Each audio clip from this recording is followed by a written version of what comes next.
Okay, everybody, Dr. Imholt back again. Now, before anybody says anything about my shirt, it's from a old Val Kilmer movie called Real Genius. If you haven't seen it, go watch it. But today we're going to talk about the national debt. Um, why are we going to talk about that? Because I'm tired of getting Gen X caught in the middle of, oh, it's your fault. It's your fault for this. It's your fault for that. Fucking getting blamed for everything. And here's my problem. We have this gargantuan issue coming down the pipeline. Somebody's going to say, oh, you don't understand modern monetary theory. I don't give a shit if I understand that one or not, which I actually do. Let's not get into that for the moment. The biggest problem we have coming down the pipeline, one of the four biggest problems we have coming down the pipeline, is the overall amount of national debt. And I could throw numbers around and I could talk about it all you want, or we can just take a look at the shit. Here it is. This is our national debt over time. This is trillions of dollars. That's 5, 10, 15, 20, 25, 30, 35. Now let's take a look at it from the beginning of the numbers I can find in the 1780s through today. You see, this is sort of a flat line. There's actual numbers here, but they were so small by comparison to what it is today, they don't even show up on the fucking chart. So what happened to cause these increases? You see this little bump right here? That's World War II, where we had to mobilize essentially the economy of the planet to get out there and take care of what was going on over in Europe. And then you see it sort of flatlines out. We had a little bump here, then it flatlines out. We have slight increases, but they're not huge. And then all of a sudden Vietnam hits, and you see a slight uptick, not a huge one, but a slight one, and it starts to curl a little bit in the late 70s, in the early 70s, up through the late 70s. And then all of a sudden, somebody had the brilliant idea, hey, let's take this off the gold standard because, God forbid we have a stable sort of, bit of finance, a stable dollar. Let's take us off the gold standard. That'll make everything better. Well, look what starts happening. Our debt starts going up slowly. And then all of a sudden, you had that S&L crisis in the 80s. Look at the slope of this line. They fixed the problem in a couple of years, but the slope of that line doesn't change. We're like, okay, let's just pile more debt on and more debt on, more debt on. What the hell? Right? We grew the government, but we forgot to balance the books, but we're not going to shrink it and we're not going to really figure out where that money comes from. So let's just take on more debt. Okay, let's keep doing that. Then all of a sudden, under the Bill Clinton era, it starts to kind of get under control. And then 9/11 happens. Well, guess what? We've got to go spend a bunch of money. Well, the slope of this line increases, right? But it doesn't come back down. Even after the war on terror kind of slowed down and things kind of sort of got under a little bit of control, we kept the slope of that line the same. So we're like, hey, we love the size of this government, even if we don't need it. Let's just keep going, right? What the hell? Who gives a shit? And then all of a sudden, 2008 hits and the big short happens, right?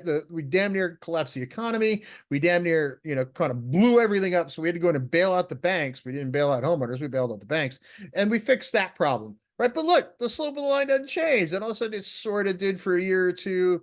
That was tail end of President Obama. And then all of a sudden, oh, boom, COVID hits, right? So we had one big year with COVID. But look, the line's really not slowing down. Now we add $1 trillion every 100 days to our national debt. $1 trillion every 100 days.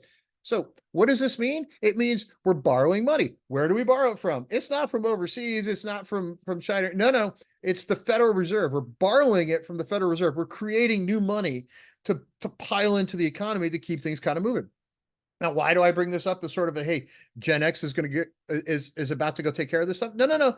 Gen X has been left with this pile of shit because we haven't had a single Gen X president. We've got a few Gen X congressmen, a couple of senators, got a few millennial congressmen and senators out there. What's happened is baby boomers have taken over and baby boomers have stayed in power throughout that entire timeline we've looked at from 1979 through today. We came off the gold standard and just sort of kept going. It was actually Nixon that took us off the gold standard. He was not a boomer, but the boomers saw that and went, yes, we can now do all kinds of fun shit, right? And they've been in charge ever since then, and they haven't really left. They're still there. They're still the ones doing this stuff. Guess what? It's Gen X and down that's got to clean this shit up because this is not sustainable. I don't know what the fuck people were thinking when we decided to go do this shit, but it's not sustainable. I got about 4 more charts like this on different parts of economic stuff that I could do. This is just the tip of the iceberg, folks. But $1 trillion every 100 days. Anybody believe that's sustainable? Anybody at all, please. You can't tax your way out of this one. You can't say, oh, it's CEOs. Oh, it's this. Oh, it's that. It's not. It's everything put in a pile. If people are going to set out there and go, oh, it's CEO pay, it's billionaires, it's this, it's that. It's policy driven. It is not because of one group or another. It's because we have set the stage that allowed certain things to go take place. We need to go fix that stage. It is so jacked up at this point. I don't know how the hell to fix it, but we're going to keep looking at least understanding the problem, because the only way to really fix a problem is to understand it. So let's see if we can go figure it out together. This is step one of a whole lot of these. So I hope everybody has a great day, but this is not shit that can continue.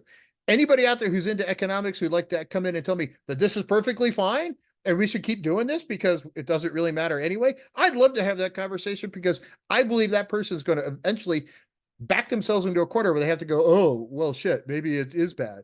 Because $1 trillion every 100 days of new debt at the federal level alone. We're not talking about personal level. We're not talking about credit cards. We're not talking about home loans. We're talking about just at the US federal government, not even at the state level. That's the numbers we're talking about. It's freaking ridiculous. Everybody have a great day.